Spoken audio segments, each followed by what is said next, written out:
What if the twin snakes and the feathered crown were not ornament but instruction? What if a simple staff charted the hidden physics of the soul? What if medicine, commerce, magic, and myth once spoke a single language? What if the symbol we pass in hospital corridors is a door we never tried to open? There is a quiet law beneath the symbol. All healing begins where opposites meet without fear. The Caduceus teaches this with austere clarity. Two forces rising in counterpoint, governed by a still axis, crowned by the promise of flight. Throughout history, you must understand, humanity has returned to this form whenever it forgets how to reconcile what seems irreconcilable. This is our thesis. Healing is the art of joining difference without erasing it. Unity is not sameness, but harmony. The staff is not a stick, it is a vow. The serpents are not enemies, they are rhythm. The wings are permission. We begin with Hermes, whose name moved between markets and mysteries. In Greek memory, he bears the Kyrukeon, a herald staff, braided by two serpents and sometimes crowned by wings. To carry it is to cross thresholds, between gods and mortals, war and truce, loss and return. Many tell that Hermes stilled two fighting snakes. Harmony formed where conflict had been, and the Caduceus was born as a pact of balance. Even in Rome, Mercury keeps this token of traffic and transition, a sign that guidance is not domination, but alignment. Thus the emblem first proclaims, true power reconciles before it rules. Yet the trail runs deeper than Olympus. Older stones remember Ningishzida of Sumer, lord of the good tree, whose sign coils serpents around a central staff, a design carved long before Greek bronze learned its shine. In Mesopotamia, the serpent signified wisdom that renews itself, the skin shed and the life remade, a mirror of descent and return through the underworld's gate. What many don't see is that the form survives because the problem survives. Life asks us to hold death without despair, change without losing the thread. The Caduceus first answers this question in clay and cylinder seal, centuries before it speaks Greek. Consider the architecture, a vertical promise, a double helix of striving, and a crown of light. The staff is axis mundi, the spine of a world, and the world within a spine. The serpents curve like seasons and breath, ascending by argument, not by force. The wings insist that ascent is the fruit of balance, not escape. This is why the symbol refuses to flatten into a single meaning. It belongs to motion. Alchemists will later read in it the marriage of opposites, sun and moon, sulfur and mercury, while mystics will hear in it the grammar of ascent. The form is simple, so the journey can be vast. Throughout history, confusion shadows the symbol, and from that shadow we learn. The rod of Asclepius, one serpent, no wings, names medicine's craft, with older sobriety, the art of tending life through time. The winged twin serpent staff of Hermes belongs to passage, negotiation, and balance across borders. When institutions mistake the Caduceus for Asclepius, they confess a truth anyway. Healing also concerns thresholds between sickness and strength, despair and meaning, body and spirit. But learned counsel prefers one serpent for medicine, reserving Hermes' sign for commerce and crossing. Even our errors whisper, symbols persist because they carry work we have not finished.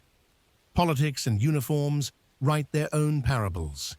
In 1902, the U.S. Army Medical Department chose the Caduceus as its branch insignia, and debate flared like a cautery iron. Was this emblem of messengers, fit for physicians? Some argued neutrality, others protested confusion. The adoption endured, and the controversy remains a living footnote on our difficulty with dual meanings. Yet the tale serves our thesis. Even states stumble when faced with symbols that reconcile opposites because reconciliation is more demanding than victory. Symbols outlast decrees because they teach us in layers, returning each time our understanding is ready to deepen. But the Caduceus is not merely public history. It is a private diagram. Throughout traditions, seekers feel in the rising serpents an echo of breath and awareness, of energies that entwine along the human axis. And when they meet in recognition, the wings appear. You must understand. Many have feared the serpent by inheritance, yet artists and contemplatives reclaim it as a sign of intelligence, renewal, and ascent. In this telling, the Caduceus calls for inner balance across every level of being, for consciousness that rises because it is reconciled within itself, not divided against itself. Unity, again, without erasure. Listen also to the symbol's modern awakening. Creators and teachers describe it as a living map, a mirror of the soul, and a bridge between seen and unseen, inviting the traveler to read it as practice, not ornament. They speak of decoding its layers, staff as world axis and spinal road, serpents as dynamic polarities, whose friction births growth, wings as the earned freedom of a harmonized life. This is not reduction, it is rehearsal. We learn the pattern in symbol so we can perform it in time. The emblem instructs without speaking, and those who attend become its commentary. Throughout history, philosophy bends toward this geometry. The middle keeps the music of the margins. Difference becomes duet, not dual. The Caduceus persuades by shape alone that wisdom is less a conclusion than a cadence, less a victory than a vow to remain in truthful tension until a higher harmony appears. What many don't see is how practical this is. Negotiation, diagnosis, governance, love, all are arts of holding both serpents to a single staff without favor or fear. The wings belong to those who can do this steadily, again and again, until ascent is natural and mercy is precise. So we begin with a principle, not a spectacle. Healing joins what conflict separates. The Caduceus carries this in bone, breath, and bronze. It tells us that you rise by reconciling, not by refusing, that you become whole by letting contrary truths exchange gifts, that the crown waits for those who meet their mirror without violence. If you follow this staff from clay seal to clinic badge, from temple lintel to academic seal, you will see the same lesson recur. The form has not changed because the work has not finished. Our ascent is a craft. Turn the page of time with me. From this threshold, we will enter the oldest rooms, Sumer and Egypt, Crete and Delphi, to uncover how the twin serpents learned their steps, how the staff found its names, and how wings were earned by those who could hold fire and water in the same hand without being burned or drowned. Continue, and the origins will open one layer at a time, until the emblem you thought you knew begins to speak in its first language again. What if the first image of the Caduceus was pressed not in marble, but in clay? What if the serpents we call Greek were already whispering in the dawn of civilization? What if the gods we name by different tongues were all remembering the same sign, the axis of life, coiled by wisdom? What if the twin snakes of balance were the earliest script humanity learned to write? Before Olympus, before hieroglyph, before alphabet, the symbol lived. In the floodplains of Sumer, it was carved beside the name of Ningishzida, Lord of the Good Tree, the god of vegetation and healing. His emblem, two serpents rising around a rod, stood as the bridge between the fertile earth and the underworld. Here, duality was not moral, but natural, death feeding life, decay birthing renewal. The Caduceus, in its embryonic form, taught that regeneration is the oldest miracle of all.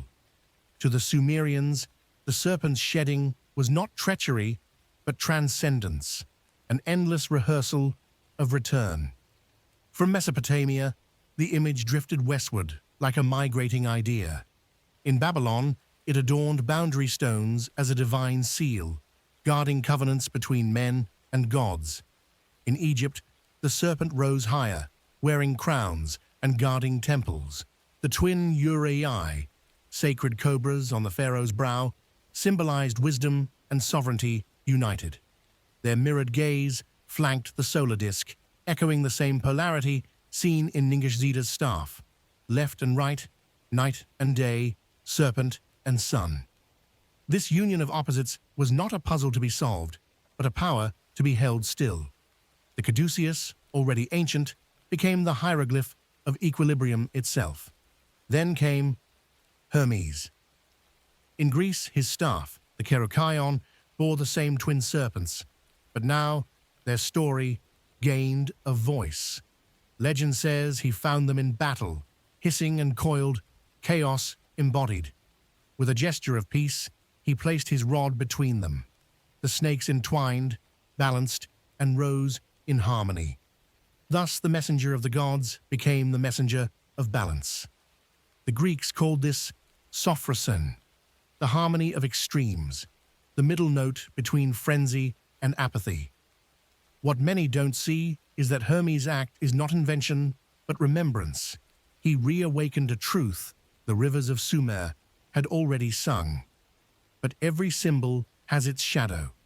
In the Hebrew and later Christian imagination, the serpent fell from favor, becoming tempter, betrayer, deceiver. Yet even in Eden's curse, fragments of the older myth remain. To know good and evil is the serpent's gift, the power of dual perception.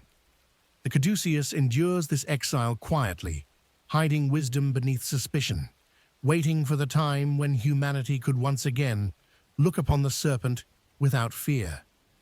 In the occult traditions that followed, Hermeticism, Gnosticism, alchemy, the snake reclaimed its crown. The initiate learned that ascent requires descent, and light is born from balanced darkness. In Egypt's temples, the symbol met transformation again. The staff became the scepter, the serpents merged with the royal uraeus, and the wings, sometimes falcon, sometimes solar, carried the idea of divine ascent. The priests of Thoth, the Egyptian Hermes, taught that all life moves in spirals, breath, water, stars. The Caduceus was their shorthand for this cosmic motion. As above, so below, they would say, and in the crossing of serpents, above and below meet like mirrored worlds. The doctrine of polarity, body and spirit, man and God, was already written in bronze, long before Hermetic texts put it to ink. Through these early ages, the twin serpents multiplied their meanings.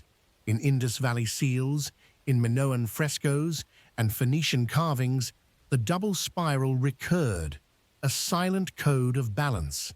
Some scholars see in it the earliest understanding of duality as energy, a prelude to the Eastern doctrine of Kundalini.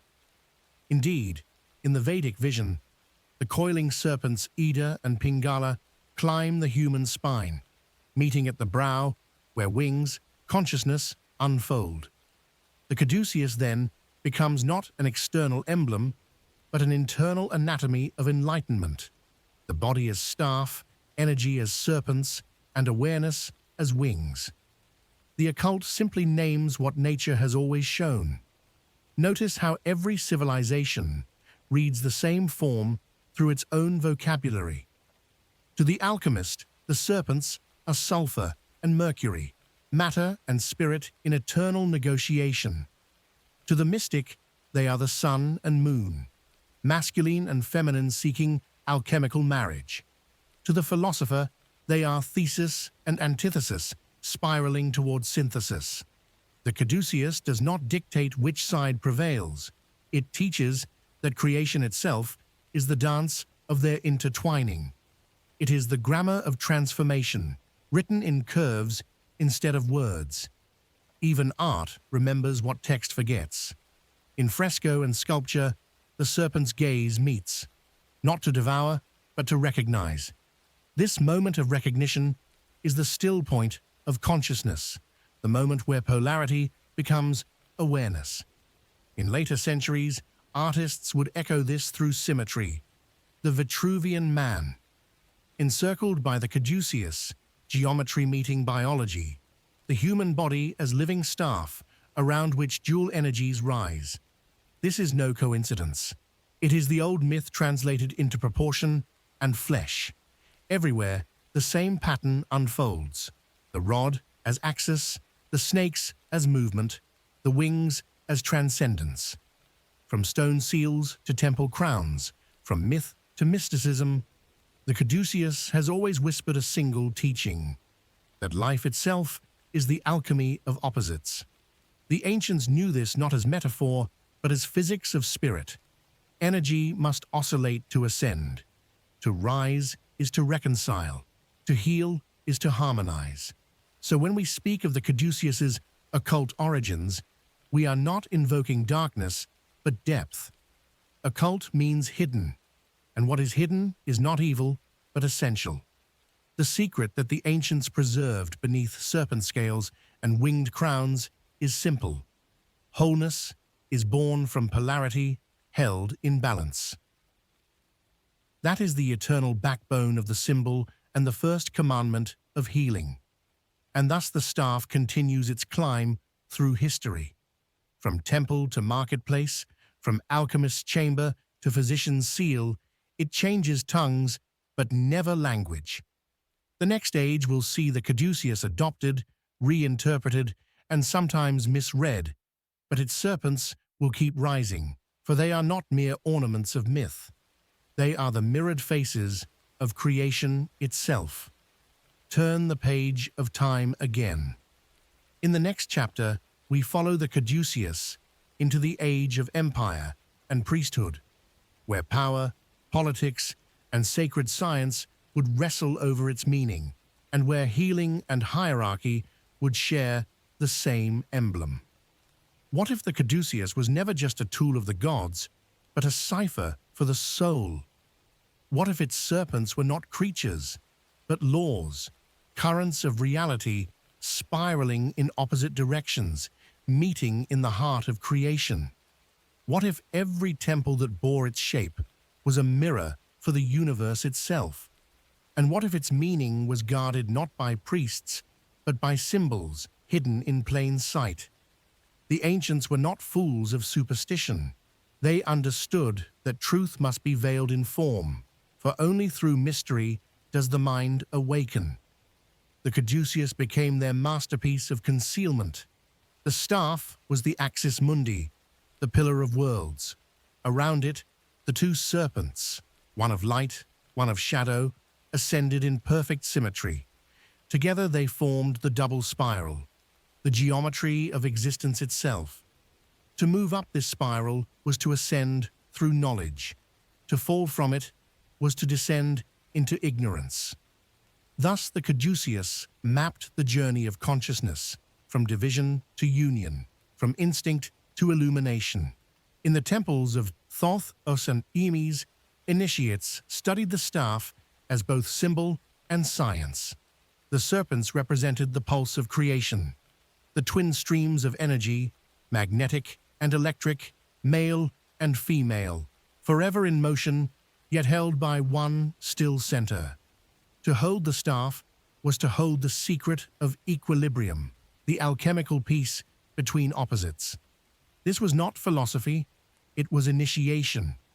The student was taught to find within their own being what the staff portrayed, two forces in conflict that could be reconciled through will, wisdom, and balance.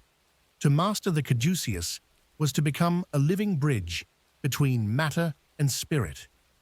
In pagan rites, the serpents were never symbols of sin, but of renewal. Each coil spoke of transformation, each turn a shedding of old skin. The Druids, the Persians, and the priests of Delphi all preserved variations of the same truth. The serpent does not crawl toward death, it circles toward rebirth. This rhythm of life and decay was the heartbeat of nature herself. When the twin serpents rise, they do not war, they weave. The Caduceus taught that all growth begins in tension, but ends in union. Its wings were the promise that balance achieved on earth mirrors freedom achieved in heaven. The alchemists inherited this wisdom and cloaked it in riddle.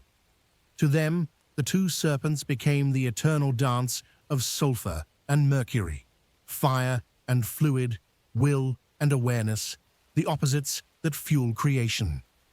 The staff was the vessel, the body where transformation unfolds. When they spoke of the philosopher's stone, they meant not a mineral, but a state of being. The point at which dual forces fuse and transcend into gold, the perfected self. The Caduceus, drawn in their manuscripts and laboratories, was their secret emblem, the spine of all alchemy, the soul's spinal flame. Every culture found its own language for this design. In India, it was the rising kundalini, two energies coiling around the spinal column, meeting at the crown, where consciousness takes wing. In Egypt, it was the serpent of Ra, moving through the underworld to bring the sun back at dawn. In Greece, it was Hermes balancing heaven and earth. In each, the message remains. Opposites are the raw material of enlightenment. Without division, there can be no union. Without descent, no ascent. Without serpent, no wings. The pagan mystery schools used the Caduceus as a key to understanding cosmic order. The staff's central line represented the unseen equilibrium of the universe, the hidden law by which stars and souls move. The serpents symbolized the interplay of energies that sustain creation, chaos and order, darkness and light, masculine and feminine. The wings, spreading above all, represented consciousness, rising beyond form. The student who contemplated this image learned not theology, but physics of the divine. To understand the symbol was to understand themselves as miniature cosmos, each breath a turning of the serpents around the inner staff. Among Hermetic adepts, this was called the doctrine of correspondence, as above, so below.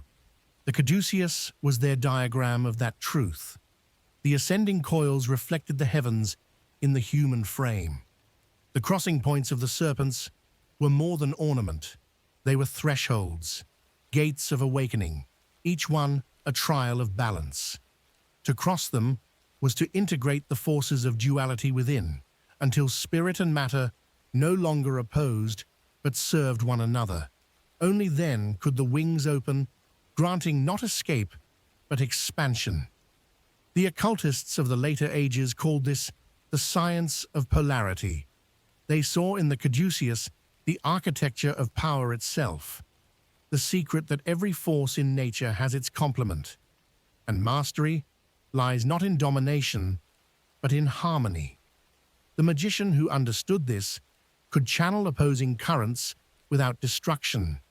The healer who practiced it could unite mind and body in the same breath. The Caduceus, therefore, was not an emblem to display, it was a path to walk, a discipline of union hidden in the shape of a symbol. Even the early Christians could not erase it entirely. In catacombs and manuscripts, one finds serpents crossing staffs beneath halos, recast as symbols of salvation rather than heresy. For the soul that heals itself is not the enemy of heaven. It is heaven remembering itself in flesh. The old pagan meaning endured beneath new faiths, its wings folded but never broken. The Caduceus, like its serpents, shed its skin again and again, each time revealing a brighter truth beneath. So as history turns its wheel, the the symbol prepares for a new transformation. In the next passage of time, kingdoms will rise, empires will preach, and scholars will fight over its ownership. Yet through every era, the Caduceus remains unchanged. Two serpents, one staff, one lesson, opposites must rise together or not at all. Now we move forward to the age when religion and empire claimed the Caduceus for their own, where the symbol of balance would become a banner of authority and medicine alike, and where its ancient wisdom would survive by wearing new names. What if the gods relinquished their symbols not to time, but to empire? What if the Caduceus, born of balance, became a banner for conquest? What if a symbol meant for inner harmony was drafted into service by kings, priests, and physicians alike? And what if beneath its public silence, it still whispered its old secret? That power, without balance, collapses under its own weight. As the ancient world gave way to empires, the Caduceus did not vanish. It adapted. The Greeks had given it to Hermes, the messenger between realms. The Romans turned him into Mercury, patron of commerce, travel, and exchange. The transformation was subtle but profound. What once symbolized spiritual passage now represented material movement. The staff that once balanced heaven and earth became the insignia of merchants, heralds, and messengers of state. In their hands, it carried not divine wisdom, but decree and trade. Yet even so, its shape remembered its origin. The two serpents of polarity still twined around the central truth that all transactions, spiritual or worldly, depend on equilibrium. In the bustling markets of Rome, Mercury's staff adorned coins and merchant seals, shimmering between sacred and secular. The old mystics saw irony in this. The emblem of transcendence had become the logo of wealth. But perhaps this too was the symbol's way of teaching. The Caduceus was not a moral instrument. It mirrored whatever force held it. In the temple, it brought peace. In the forum, it brought profit. The serpent simply revealed the heart of the hand that grasped the rod. What many don't see is that the Caduceus thrives precisely because it refuses to take sides. It lives where opposites meet, not where one triumphs. When Christianity began to spread, the new faith inherited a world still haunted by pagan images. The Church denounced the serpent as deceiver, yet could not escape its power. In early Christian art, the staff and serpent reappeared, this time transfigured into the rod of Moses that healed the Israelites, or the bronze serpent of Nehushtan, lifted in the wilderness to cure the afflicted. What the priests condemned in myth, they preserved in miracle. The dual serpents of the Caduceus dissolved into one, their wings replaced by the cross. Yet the essence remained, salvation, through the balance of divine and human, heaven and earth. Even in rejection, the old symbol found refuge inside new theology. In Byzantium and later medieval Europe, scholars of alchemy and medicine revived Hermes under another name. Hermes Trismegistus, the thrice great, author of the Hermetic texts. In monastery libraries, illuminated manuscripts carried the Caduceus alongside Christian emblems, hidden in margins or embedded in medical treatises. To the initiated, it was a quiet rebellion, a whisper that truth need not perish, only transform.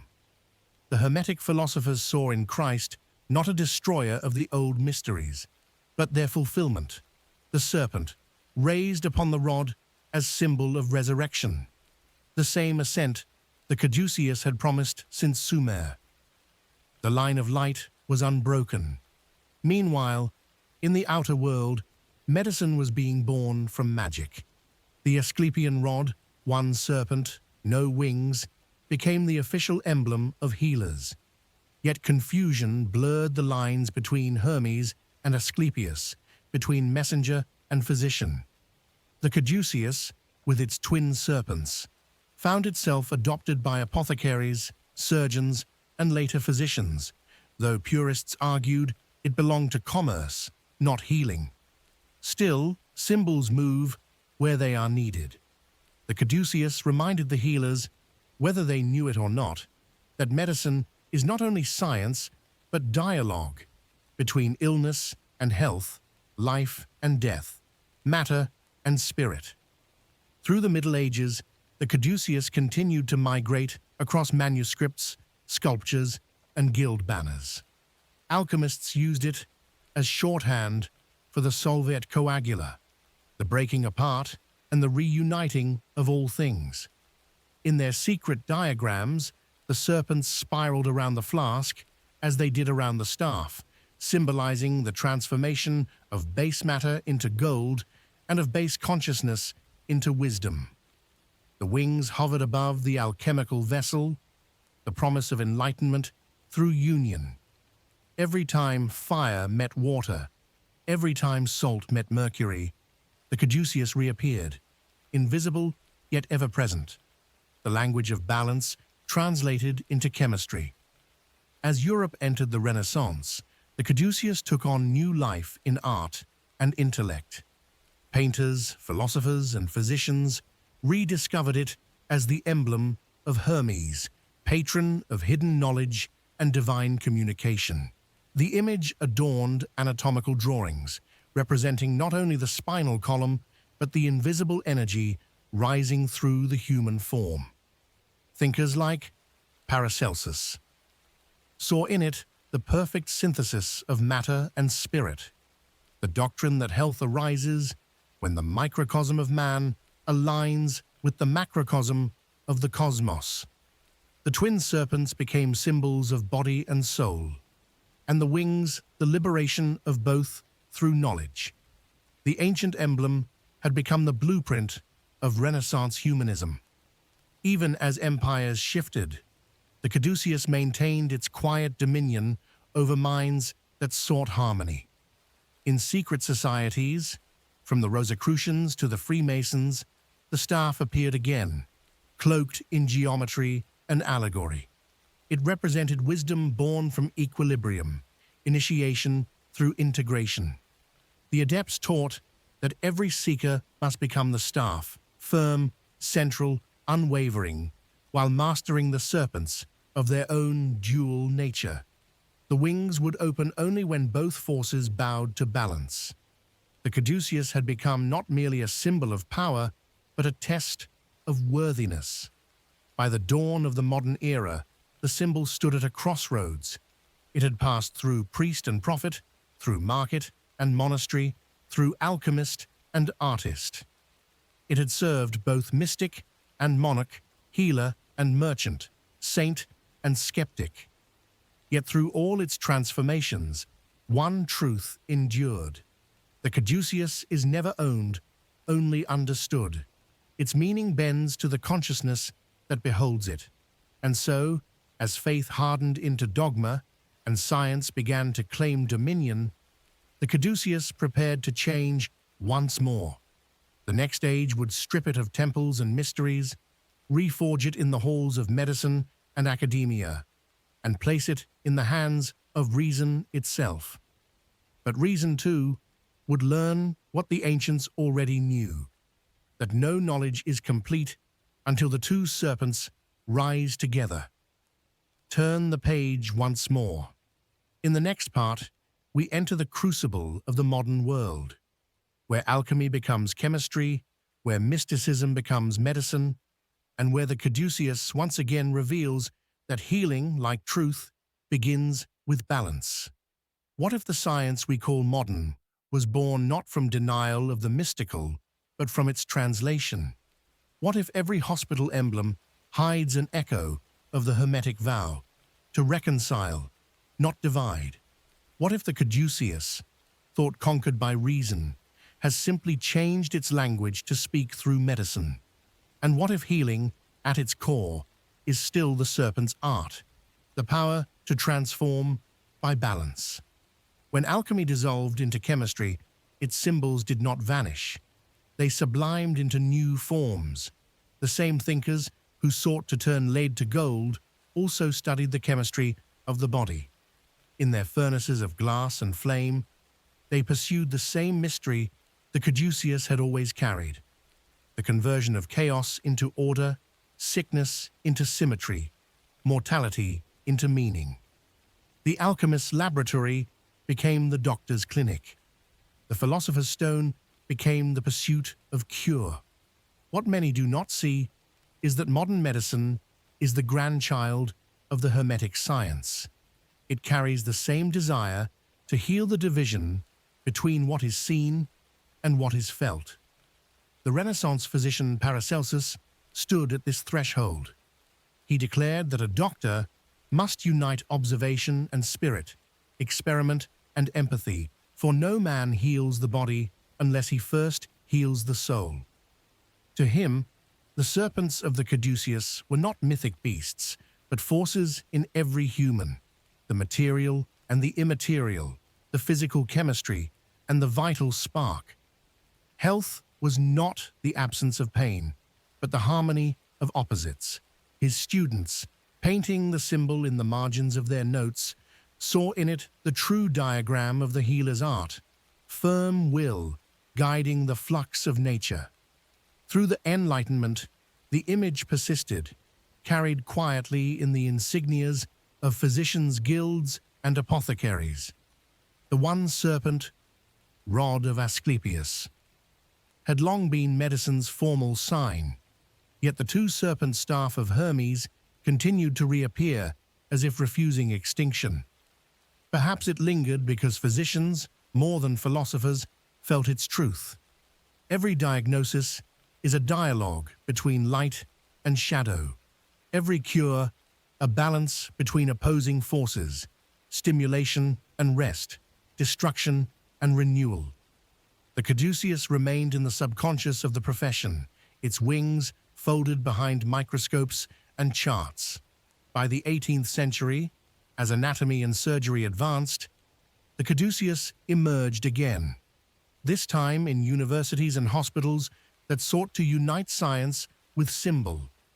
Engravings from that age show Mercury's staff atop compendiums of medical knowledge, suggesting that healing and knowledge were one and the same journey: the ascent of awareness through the spine of discovery. The serpents had become equations, the wings hypotheses, yet the shape remained identical: order spiraling through complexity toward clarity. When the 19th century brought empire, industrialization, and war, the emblem took on a new uniform. Armies and medical corps across nations needed a universal symbol for healing and neutrality. The Caduceus, ancient messenger of peace, offered itself again. Its serpents, once of fire and spirit, now adorned brass and steel. Its wings gleamed on badges carried into battle. It appeared on the caps of medics, the gates of hospitals, the seals of medical schools.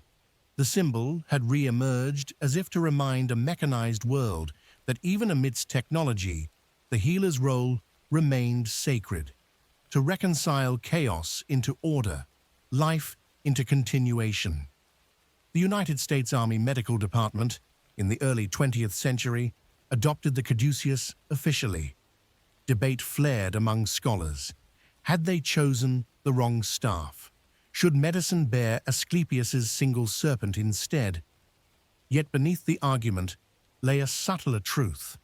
The emblem of Hermes, the communicator between worlds, was perfectly suited to the physician's charge.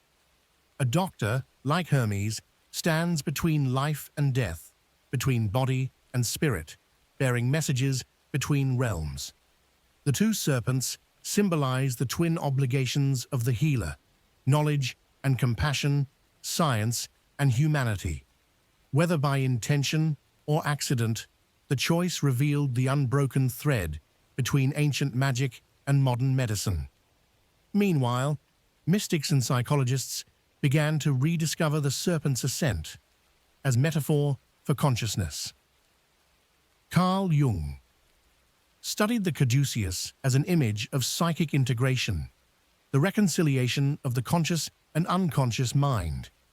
He saw in its spiraling serpents the human psyche's longing for unity. The staff became the axis of the self, the wings, the transcendence of individuation. What the alchemist once sought in retorts, Jung found in dreams. The Caduceus had migrated again, from the external to the internal, from temple and hospital to the psyche itself. In laboratories, researchers traced the structure of DNA, revealing its double helix, a living echo of the Caduceus hidden in every cell. The universe had folded its oldest symbol into biology itself, two serpents of code winding around the staff of life, carrying the blueprint of balance through every generation. The ancients had carved what scientists would later discover. Creation itself is dual, intertwined, ascending through patterns of mirrored energy. The serpent's wisdom had become molecular. Through every transformation, the Caduceus retains one constant truth, that health is not a battle, but a conversation. Healing occurs not by destroying one pole, but by aligning both. In medicine, this means the art of dosage, the empathy that tempers intervention, the equilibrium between mind and mechanism. The serpents must rise together, or both fall. Every successful treatment is an act of balance, and every failure a descent into imbalance. So the Caduceus, once carried by gods, now rests quietly in waiting rooms and textbooks. Its message, though unspoken, endures. To heal is to harmonize. The physician's oath, though written in Latin, still echoes Hermes' vow, to bring peace where there is division. Every scalpel cut and every whispered reassurance are modern reflections of that ancient promise. The staff stands as it always has, central, unwavering, unbroken. The serpents continue their endless ascent, winding through eras and discoveries, teaching that even in the age of machines, the essence of healing is spiritual balance expressed through science. Turn the page again. The next chapter will carry us into the modern mind, into psychology, philosophy, and the language of energy, where the Caduceus transcends hospitals and enters the realm of the soul, revealing why its serpents still rise within every human seeking wholeness. What if the Caduceus was never about medicine or gods, but about you? What if its staff was your spine, its serpents, your emotions, its wings, your awakening mind? What if every rise of energy within you is the same journey carved on ancient stone? And what if the greatest laboratory of alchemy has always been the human heart? As the 20th century turned its gaze inward, science found itself staring once again into the mirror of spirit. Psychology became the new priesthood of the unseen world, and among its explorers was Carl Jung, who saw in the Caduceus the oldest diagram of the psyche. To him, the two serpents represented the twin currents of consciousness, rational and instinctive, male and female, order and chaos. The staff was the spine of the self, the axis upon which experience coils and ascends. When these opposites recognize each other without devouring one another, the wings open, the birth of individuation, the realization of wholeness. Thus, the ancient symbol became the first map of modern psychology. In Jung's alchemical writings, the Caduceus lived as the hidden structure of transformation. The serpents were not to be tamed, but united. The self's journey toward integration mirrored the alchemist's process of turning lead into gold. Every confrontation with shadow, every reconciliation between thought and feeling became a turn of the serpents around the staff. The golden wings at the summit symbolized enlightenment, the liberation of a consciousness that has learned to hold its opposites in perfect tension. This is why Jung called individuation an opus contra naturam, a work against nature's inertia, yet fully aligned with her design. Across the spiritual traditions of the East, seekers had been describing this same process for millennia in the language of energy. The Kundalini, coiled at the base of the spine, rises through two channels, Ida and Pingala, that intertwine like serpents around a central path, the Sushumna. At their crossings lie the chakras, the gates of awareness. When these currents finally meet at the crown, the wings unfold, the experience of unity beyond duality. The image is identical: two serpents, one staff, one awakening. The ancients of India and the mystics of Greece were speaking in different dialects of the same cosmic language. This inner anatomy is not superstition. It is metaphor made flesh. Modern neurobiology quietly confirms what sages once taught in symbol. The brain's hemispheres, left and right, govern logic and intuition, control and surrender. Their integration through the corpus callosum is the physical echo of the serpent's meeting. Even the rhythmic oscillations of neural activity trace a double spiral, reminding us that consciousness itself moves like serpents around a staff of perception. When the hemispheres communicate fully, the mind transcends duality and glimpses the vast stillness above, the wings of awareness. In the world of energy healing and holistic medicine, the Caduceus regained its ancient function as teacher of equilibrium. Practitioners saw in it a guide for balancing life force, harmonizing polarity, and awakening higher perception. The serpents became energy currents. The staff, the central nervous system, the wings, expanded consciousness. Meditation, breathwork, and mindfulness became the modern equivalents of hermetic initiation. To breathe consciously is to raise the serpents. To observe without judgment is to steady the staff. Each breath is a climb from matter to spirit, and each pause a feather of wing. But the Caduceus also reveals a deeper law.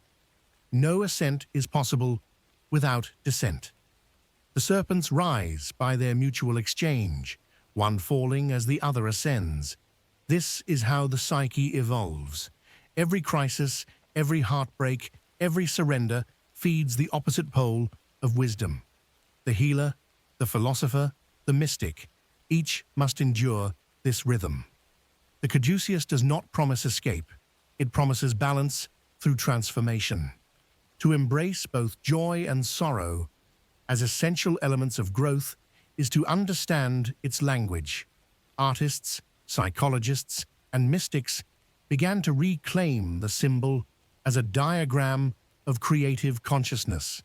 The staff became the backbone of inspiration, the serpents the dialogue between imagination and reason.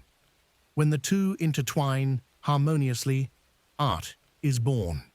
The wings above represent transcendence through creation, the state where the artist and the work become one. Every masterpiece, from music to philosophy, carries the Caduceus hidden in its structure, two opposing themes resolving into harmony. In modern spirituality, the symbol has reawakened as a call to inner integration. Workshops and schools of meditation teach the dance of the serpents as the unfolding of awareness from survival to transcendence.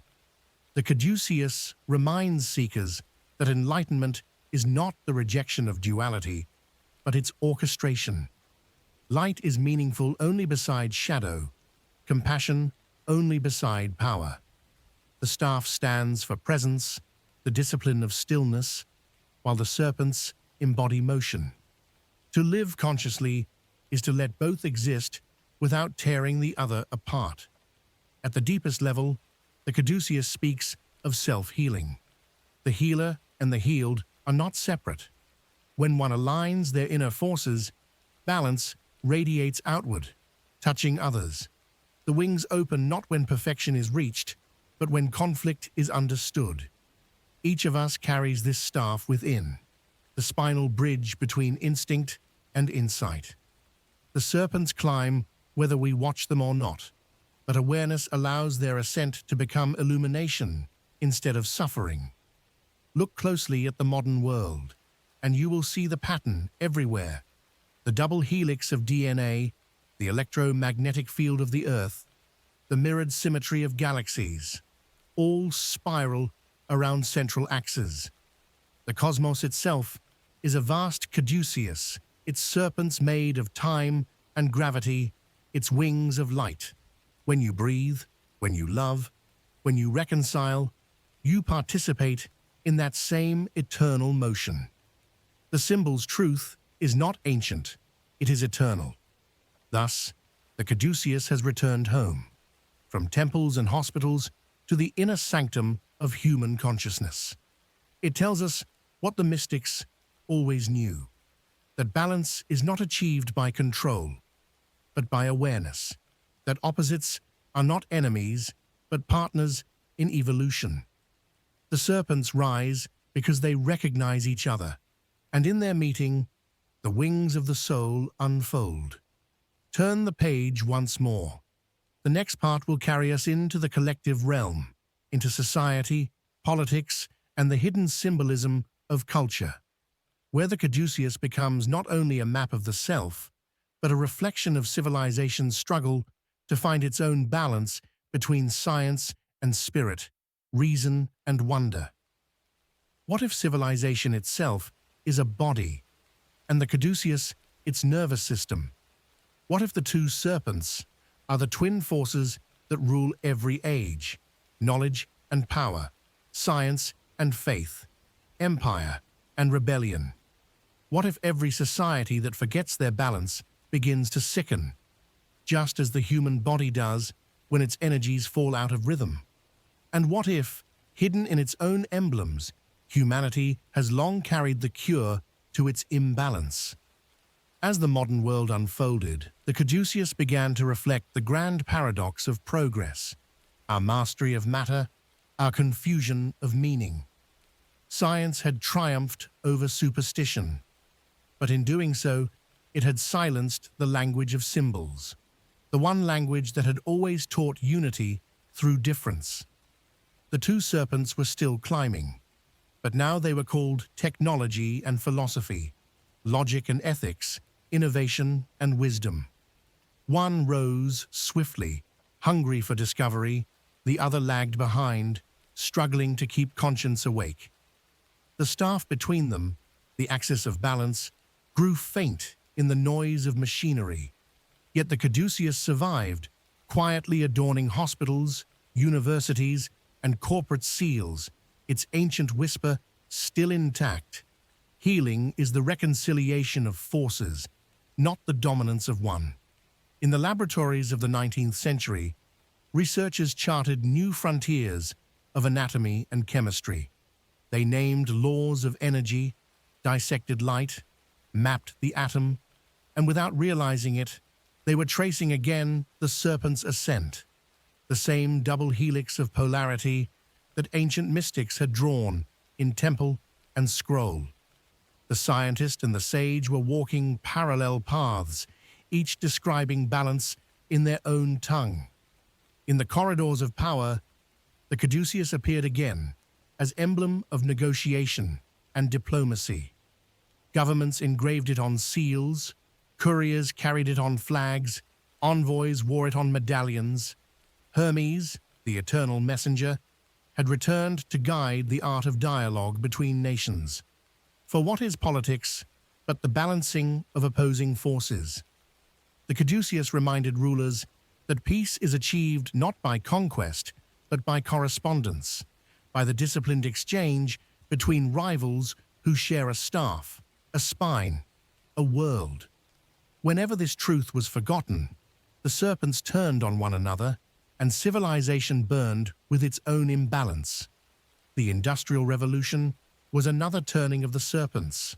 One carried innovation, the fiery serpent of progress, while the other, slower and shadowed, carried consequence. Machines freed humanity from toil, yet chained it to consumption. Science cured disease, yet birthed new weapons. The wings of enlightenment threatened to become engines of control. The Caduceus in this age became a mirror of civilization's dilemma. Humanity had ascended, but without harmony. We had mastered polarity, but not integration. The serpents climbed in opposite directions, and the staff trembled. Yet, in secret, artists, philosophers, and mystics continued to guard the symbol's soul. William Blake, Goethe, and later, Yeats wrote of serpents and spirals as emblems of eternal return, the motion of time that both destroys and renews. Nietzsche spoke of the Übermensch as one who reconciles chaos and order, instinct and reason, the living embodiment of the Caduceus principle.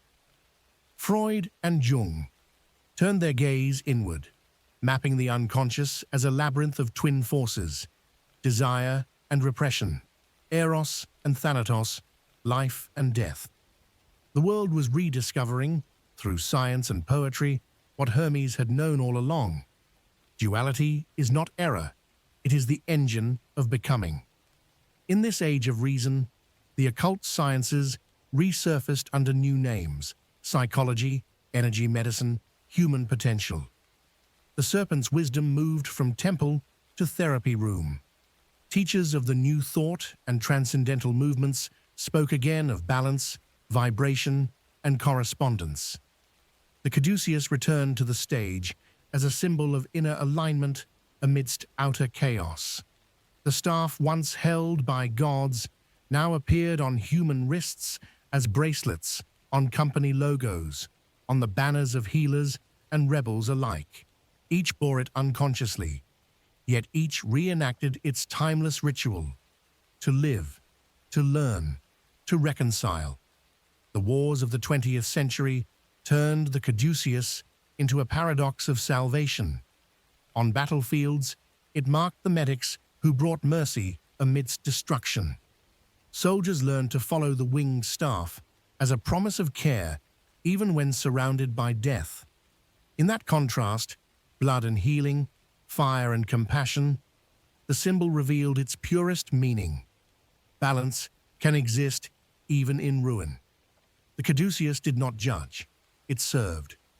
It remained loyal to its purpose, to bring peace where conflict reigns, to unite what war divides. Its serpents wrapped around human history as they always had, one of chaos, one of order, both essential to the dance of becoming. As technology soared into the atomic and digital ages, the symbol evolved again. The double helix of DNA was discovered, two serpents of information, rising around a central axis, containing the code of life itself. Nature, it seemed, had been carrying the Caduceus all along within her smallest temple, the cell. The message became undeniable. Balance is not superstition, it is structure. Life thrives because opposites entwine. The cosmos is coded in the same rhythm that ancient priests once carved into stone. But humanity, still young in wisdom, continues to struggle with its inheritance. The Caduceus, emblazoned on screens and institutions, waits for recognition. It asks not for worship, but for remembrance. For each generation, it poses the same question: can you balance knowledge with humility, power with compassion, science with soul? Every invention, every revolution, every ideology is but another turn of the serpents, one seeking the sky, one seeking the ground. The staff remains, the line of equilibrium, waiting for the species itself to stand upon it. And so, the Caduceus becomes a prophecy. It foretells that no civilization survives by technology alone. The wings of progress cannot lift if one serpent outgrows the other. A culture that heals must remember that medicine and morality are twins, that science without spirit becomes sterile, and that belief without reason becomes blind. The balance that once ruled temples must now rule nations. Turn the page again. The next part will lead us into the modern imagination, into psychology, art, and symbolism reborn, where the Caduceus reawakens as the language of energy, the architecture of consciousness, and the silent signature of life's design itself. What if the Caduceus was never forgotten, only reflected back to us through new mirrors? What if its serpents now move through art, psychology, and technology, whispering the same law in different languages? What if the modern world, desperate for meaning amid data and progress, is unknowingly reweaving the ancient staff within its imagination? And what if the symbol's rebirth is not superstition returning, but memory awakening? In the quiet revolution of the 20th and 21st centuries, the Caduceus returned as metaphor, myth, and method. Psychologists, artists, and scientists alike began to rediscover its geometry in their own crafts. In quantum physics, duality became law, the dance between particle and wave, certainty and probability, echoing the serpent's eternal dialogue. In art, surrealists painted balance through contradiction, the real and the dream entwined, just as the serpents twist around the staff. In music, dissonance and harmony became the new alchemy. Everywhere, the world was speaking again, in the language of Hermes, union through tension, creation through paradox. The cultural psyche, exhausted by dogma, turned inward once more. The age of logic had given humanity mastery of the external world, but left the inner one hollow. Into that emptiness flowed a resurgence of ancient wisdom, Eastern philosophy, Hermetic principles, indigenous cosmologies, all finding audience again in a civilization starved for balance. Meditation and mindfulness, once esoteric practices, became mainstream medicine. Energy healing, once dismissed as superstition, found echoes in neuroscience and psychosomatic study. The two serpents, science and spirit, were circling again, wary but drawn toward each other. The Caduceus was alive in the collective unconscious, seeking reunion. Artists became the new priests of this remembrance. Painters, like Alex Gray, rendered human anatomy as luminous energy fields, the serpents of awareness climbing the spinal staff toward the crown of divine perception. Filmmakers and novelists portrayed heroes not as conquerors of darkness, but as integrators of it, learning, as Hermes taught, that shadow is half the journey. The Caduceus became the secret spine of storytelling itself, two opposing arcs intertwining until unity births transcendence. Each myth reborn carried its twin serpents in disguise, love and fear, hope and despair, light and night, always coiling toward awakening. In psychology, new models of consciousness emerged that mirrored the Caduceus precisely. Theorists spoke of the integration of hemispheres, the harmonization of left brain and right brain cognition, the restoration of creativity to reason. Even the structure of neurons, electric impulses crossing synapses in rhythmic polarity, reflected the same law. The psyche, it seemed, was wired like the staff itself, every thought a serpent moving through current, every insight a meeting point, every moment of awakening a flutter of wings. The symbol's truth had leapt from myth into biology. The digital age, too, carries the same blueprint. The internet, two currents of information intertwining around the axis of human connection, mimics the serpentine flow of the Caduceus. Code itself is dual. Zeros and ones, absence and presence. coiling through invisible space to build reality. Humanity, in creating the digital realm, has unknowingly built an electronic reflection of Hermes' staff, a new world of communication, boundless and instantaneous, uniting minds across the planet. Yet the same danger remains. If balance is lost, the serpents devour instead of rise. Technology can heal or divide, enlighten or enslave.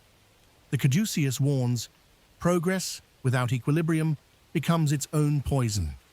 In the New Age movements of the late 20th century, the symbol became a mantra of awakening. Teachers spoke of energy centers, Kundalini rising, and the sacred union within the self. The Caduceus served as a map for inner evolution, the ascent from lower instincts to higher awareness. The two serpents were the twin rivers of emotion and reason, love and will, weaving upward until the heart became their meeting place. The wings, once reserved for gods, now symbolized the awakened human spirit, conscious, compassionate, and whole. The staff no longer belonged to Hermes or healers, it belonged to anyone willing to walk the inner spiral. Even science, in its most advanced frontiers, began to echo mysticism's oldest language. In the discovery of string theory, physicists spoke of vibrations as the foundation of all reality, an invisible music shaping matter. The Caduceus appears here too, in the very structure of energy, oscillation, resonance, dual flow. The universe breathes as the serpents once did, expanding and contracting through the staff of space-time. The ancient staff, once carved in temple stone, now glows in equations and quantum fields. The same truth, now written in mathematics instead of myth. Culturally, humanity has reached the point of reflection the ancients foresaw. We stand between two poles, unprecedented knowledge and profound confusion. The serpents twist faster than ever. Data and wisdom, speed and stillness, connection and isolation. The Caduceus, visible yet unrecognized, waits for our understanding. It calls to us in art, in meditation, in the silent moments between screens. It whispers the same sentence it has spoken for 5,000 years. Balance, and you shall rise. To truly see the symbol is to see oneself. The serpents of duality, love and fear, masculine and feminine, reason and instinct, live within every heart. The staff is the spine of awareness, the wings, the mind once freed from division. When one learns to hold both forces without judgment, life transforms into harmony. This is the hidden message encoded into modern consciousness. We are not at war with opposites. We are their meeting ground. Thus, the Caduceus becomes the architecture of awakening in the modern era. It teaches through psychology, manifests in art, pulses through technology, and breathes in meditation. It has shed its old skin once again, not to change its essence, but to meet our understanding where it stands. For symbols never die. They evolve with the minds that hold them. And so, as we move into the final layers of its story, the Caduceus prepares to reveal its ultimate reflection, the spiritual and philosophical mirror of our age, how humanity itself has become the staff, the serpents, and the wings, striving not just to survive, but to awaken. What if the Caduceus was never merely drawn by hand, but written into the very structure of the cosmos? What if the serpents we call symbols are the same spirals shaping galaxies and thoughts alike? What if humanity itself has become the myth reborn, each of us the staff, each life a rise through its coils? And what if every age of confusion is simply the serpents crossing again, preparing consciousness for another ascent? In this age of mirrors, where science touches mysticism and psychology meets prophecy, the Caduceus stands revealed as more than history. It is a living diagram of existence. Its language is universal, yet spoken differently by every field of knowledge. To the physicist, it is polarity and resonance. To the mystic, union and awakening. To the philosopher, the reconciliation of being and becoming. The twin serpents are not two truths, but two ways of seeing: intellect and intuition, analysis and awe. Their rhythm is the rhythm of the universe itself: expansion and contraction, birth and decay, ascent and return. In modern spirituality, the Caduceus has re-emerged as the map of human evolution. Teachers describe the soul as an energy rising through planes of awareness, instinct, emotion, reason, love, insight, and finally unity. Each crossing of the serpents marks a transformation, a shedding of an old illusion. The staff, vertical and constant, symbolizes the thread of consciousness that persists through every change. The wings, now luminous with meaning, represent freedom from the cyclic pull of duality. They are not escape, but transcendence through understanding. The soul, once divided, learns to see both serpents as one motion in different directions. In psychological language, this is the integration of opposites. The left and right hemispheres of the brain, masculine and feminine archetypes, conscious and unconscious, all aspects seeking alignment. Jung called it the conjunctio, the sacred marriage of opposites that births the self. Each serpent mirrors one aspect of the psyche. Their entwining is the dialogue through which wholeness is born. The staff, again, is awareness itself, the observer, the unchanging witness around which experience coils. When the serpents finally meet at the crown, consciousness no longer identifies with either side, but with the still center that contains both. That is what the ancients called enlightenment, the moment the wings unfold from the union of what was once divided. In modern physics, this mystery reappears with startling precision. The universe behaves as a web of dualities: matter and antimatter, wave and particle, chaos and order. Creation sustains itself through dynamic tension. The Caduceus, long before laboratories and equations, depicted this in pure form. It showed the equilibrium that allows motion, the dance that births stability. When we study electromagnetism or gravity, we are studying the same law Hermes taught with his staff, that every force needs its mirror and every ascent its anchor. The cosmos itself becomes the great Caduceus. Spiral galaxies turn like luminous serpents around invisible axes. Magnetic fields twist through stars and planets, binding chaos into beauty. Even the structure of light, vibration and wave, traces the eternal double helix. What is above reflects what is within. The symbol is not human invention, it is discovery. The ancients did not imagine the Caduceus, they recognized it. Their eyes, open to pattern, saw in sky and seed the same geometry, the same promise, that creation rises through the reconciliation of opposites. And within human society, the same pattern unfolds. The left serpent is reason, technology, the intellect that dissects. The right serpent is emotion, art, the intuition that binds. The staff is the axis of collective consciousness, the moral and spiritual backbone that must hold them both.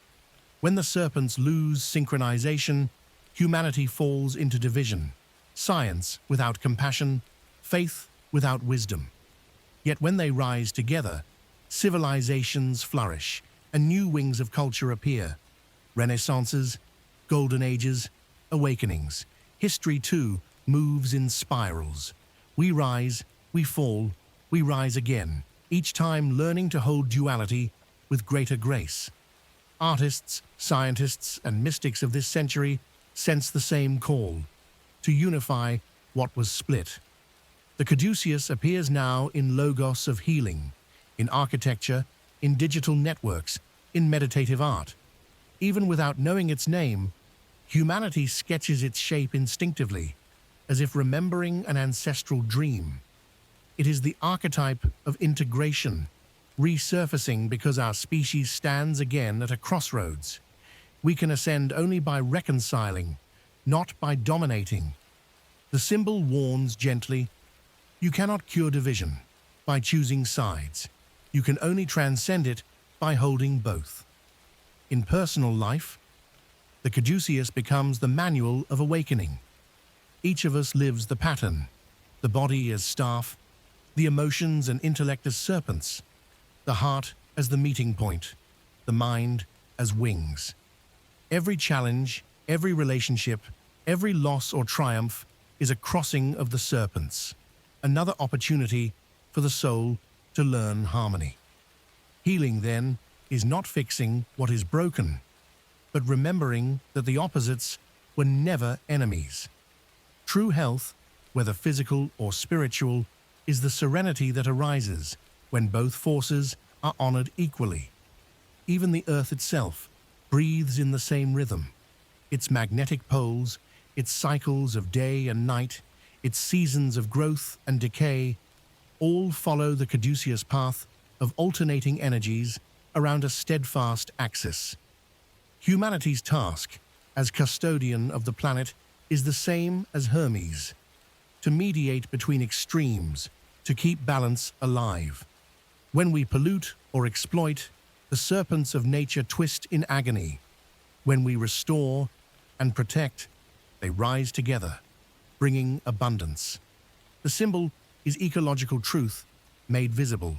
So the Caduceus, through all ages, reveals one unbroken doctrine, that life's purpose is not escape from duality, but its orchestration into harmony. The serpents do not fight to the death. They dance to the rhythm of eternity. The staff does not move. It witnesses. The wings do not flee. They unfold in realization. This is the law written beneath all religions, sciences, and philosophies. The way forward is through balance, not battle. And so, as we approach the final chapter, the symbol prepares its last revelation. The Caduceus will speak not of gods, nor nations, nor medicine, but of destiny itself. The final synthesis, where spirit and matter, heaven and earth, silence and song finally rise as one. The end of the staff is not an ending, but the moment the wings become the sky. What if the Caduceus was never a symbol to be understood, but a mirror to be lived? What if the serpents were never meant to be conquered, but listened to, their hiss the pulse of the cosmos within us? What if the wings at the crown were not escape from earth, but the flowering of earth itself into heaven? And what if, after 5,000 years, we are only now learning to see what the ancients saw in a single curve of gold? The final truth of the Caduceus is simple, yet infinite. All life is dialogue, between darkness and light, between will and surrender, between one breath and the next. The staff stands as witness to this dialogue, unchanging, eternal, the still point around which existence weaves its spiral. The serpents are motion, the ceaseless conversation of creation. One ascends while the other descends, not in opposition, but in service to the same rhythm. Every heartbeat, every sunrise, every revolution of stars repeats this geometry of divine discourse.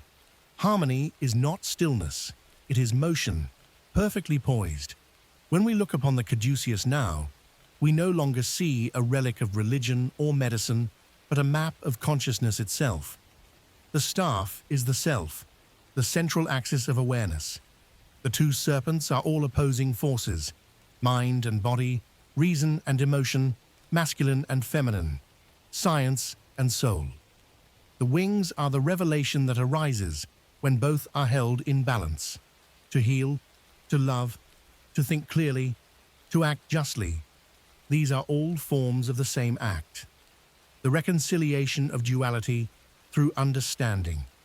The healer's art and the philosopher's wisdom are one and the same, differing only in language. Throughout history, humanity has swung like the serpents between superstition and reason, conquest and compassion, division and unity. Each swing, each coil is necessary. Evolution is not a straight line, it is a spiral. We revisit the same truths from higher vantage points until wisdom dawns. The Caduceus shows us that no fall is final and no rise is without shadow. Every descent enriches the next ascent. Every wound deepens awareness. The serpents climb endlessly because the universe itself is not a destination. It is a dialogue, continuing forever, through us. To live by the Caduceus is to live with reverence for polarity. It is to honor both the light that guides and the darkness that teaches. It is to know that healing is not curing one side, but embracing both. The world aches because it forgets this. Nations divide, ideologies harden, hearts close, all because we mistake difference for danger. The staff teaches otherwise. Opposites are not enemies. They are mirrors completing each other's reflection. When we grasp this, the serpents no longer bite. They bow. The wings unfold. In every person, there is a sacred task to become the still axis between the currents of life. When anger rises, be the staff. Let the serpents of passion and restraint coil without consuming. When grief and hope struggle, hold them both until they sing together. This is mastery, not control, but comprehension. The wise do not silence conflict, they conduct it into harmony. This is the alchemy of the soul, to turn turmoil into understanding, duality into creation, time into timelessness. The Caduceus also reveals a moral law. Every choice is a point where the serpents cross. To choose cruelty is to sever the pattern. To choose compassion is to continue the climb. Every act of understanding adds a new coil of ascent, bringing consciousness closer to its own wings. Humanity's future, like its past, depends on this art of equilibrium. Science without empathy will wound. Faith without reason will blind.